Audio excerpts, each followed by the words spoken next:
Hello friends, in this video we are going to see about arithmetic, geometric and harmonic. So these three terms are prefixes in case of mean and progression, and we will see an example when this is given as the case for the roots of the equation. So first let us see for mean. So in case of mean there are three things: arithmetic mean, geometric mean and harmonic mean. So arithmetic mean, if you see, means if the series of numbers is denoted by xi, which can be said as x1, x2, x3, x4, x5 up to xn, like that. So xi denotes the series of numbers. So arithmetic means summation of all these numbers divided by the number of terms in the series.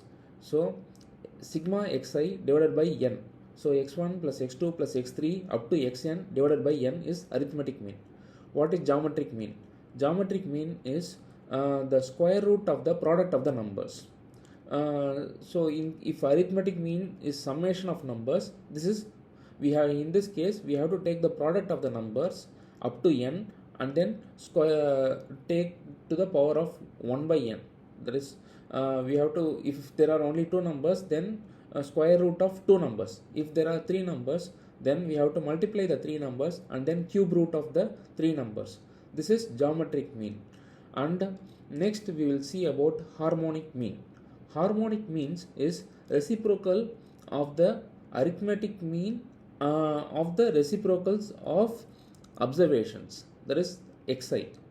So when we take the innermost bracket, we will see that reciprocal of the xi, reciprocal of observations is what?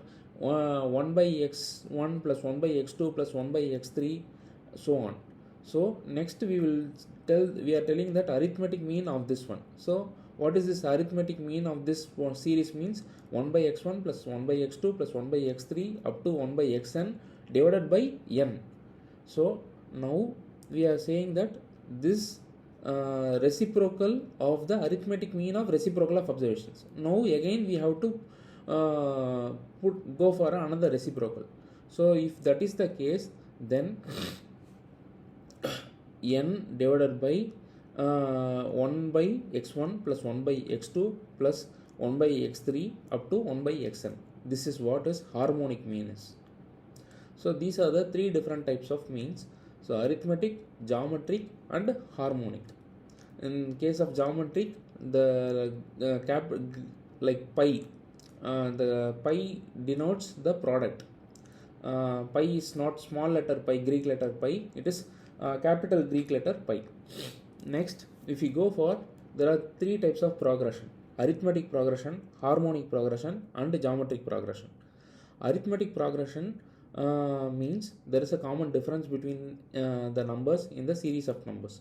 Harmonic progression means the reciprocal of arithmetic progression, that is 1 by a, 1 by a plus d and 1 by a plus 2d. If this is the case, means then we call that series as harmonic progression. What is geometric progression is the multiplication. If you find there is some common difference in the multiplication series, then we call that as geometric progression. That is a, ar square. The initial number is a and the multiplicating factor is r. So for example, 1, 10, 100, 1000, etc. are going to be the series of numbers. Then a is equal to, the starting number is 1 and the multiplicating factor is 10. That is going to be the r. So in all these three cases, there are formulas for finding out the nth term.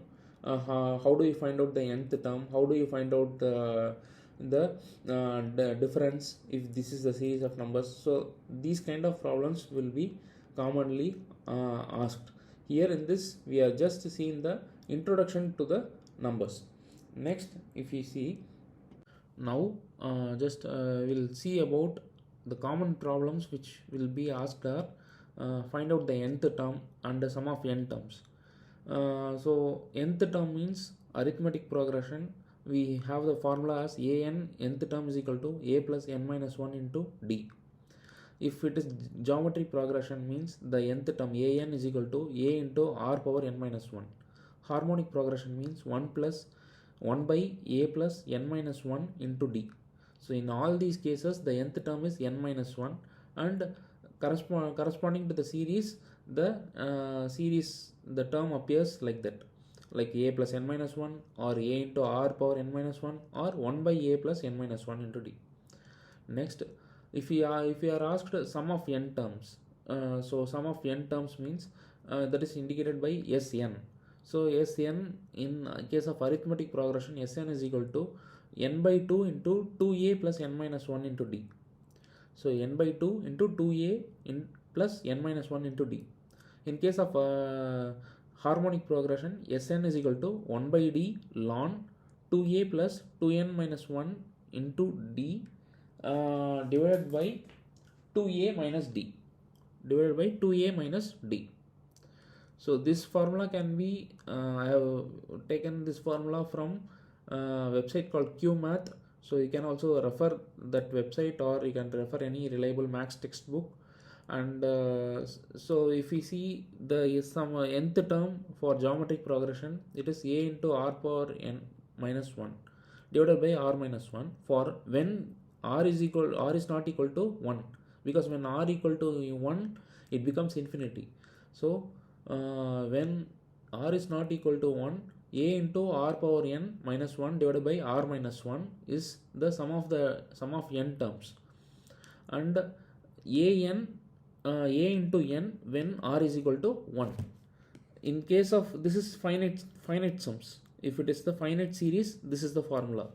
In case of infinite series, infinite terms, then the formula becomes Sn is equal to a by 1 minus r when modulus of r is less than 1.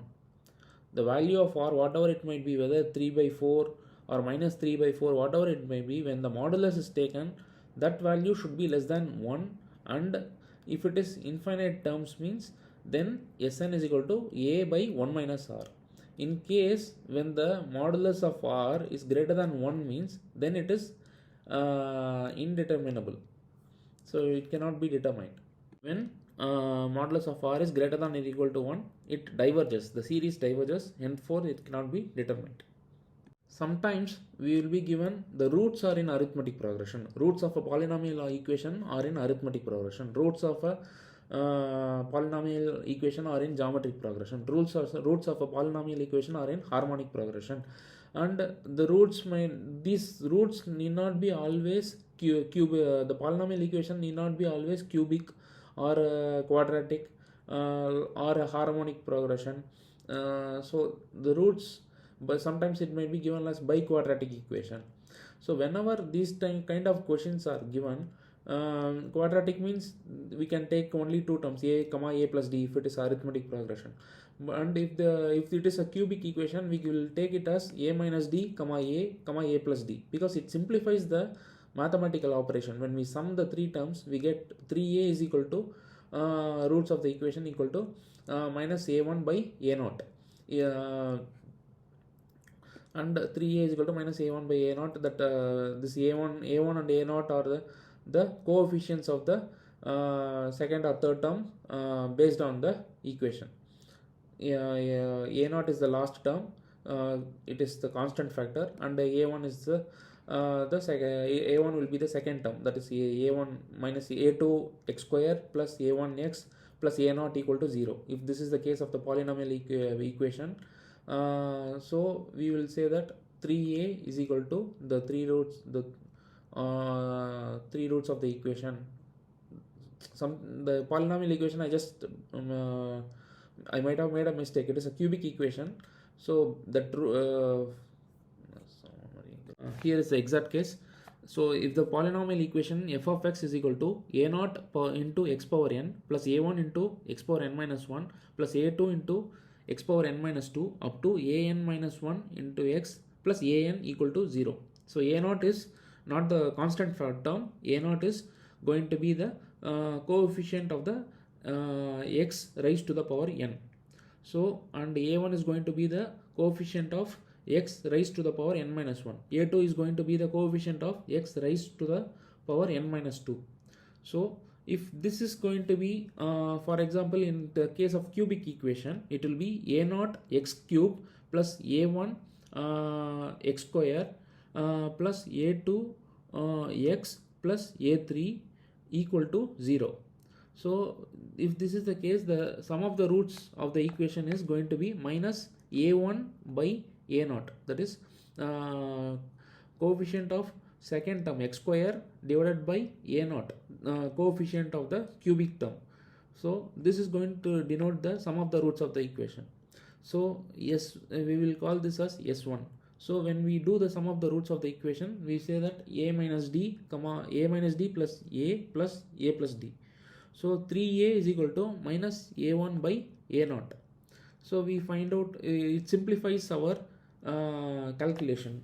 So this is how. Then for multiplication factor, when we do a minus d into a plus d into a, so a minus d into a plus d will be a square minus d square into a. So that also simplifies the calculation. So for the, in case of product of the equation, product of the roots of the equation, we have minus 1 power n into an by a naught. In pencil it is written. So if we see, like roots are in AP, we take a minus d, a plus d. If roots are in geometric progression, we take a by r, a r. So that when we multiply these three terms, a by r and ar, the r terms gets cancelled and a cube only remains. And if the roots are in harmonic progression, that is f of reciprocal equation f of 1 by x equal to 0, have the roots in arithmetic progression. So reciprocal equation f of 1 by x is nothing but f of x is, if f of x is the equation, f of 1 by x is the reciprocal equation, that is equal to 0. That is the case for harmonic progression. So roots are in harmonic progression means then we have f of 1 by x is equal to 0. They have the roots in arithmetic progression. So for example, in biquadratic equation, arithmetic progression roots, biquadratic means power 4. So biquadratic equation, arithmetic roots, biquadratic equation means, so a minus 3d, a minus d, a plus d, a plus 3d, 5 roots biquadratic. So 5 roots biquadratic equation. So it is taken in this way. And the geometric progression, for the similarly we are going to be taken as a by r cube, a by r, ar cube. So biquadratic equation, only 4 roots actually, but somewhere that a minus 3d, a minus d, a plus d, a plus 3d, somewhere we have to do some changes. We might need to do some changes there for getting the roots. What is that because that works for equation of degree 5. For biquadratic it might not work. So I'm not sure about all those things because I have written this, but this is how the strategy works. And so there is an example which is being given how the equation is solved. This is the case with harmonic, geometric and arithmetic. Thank you.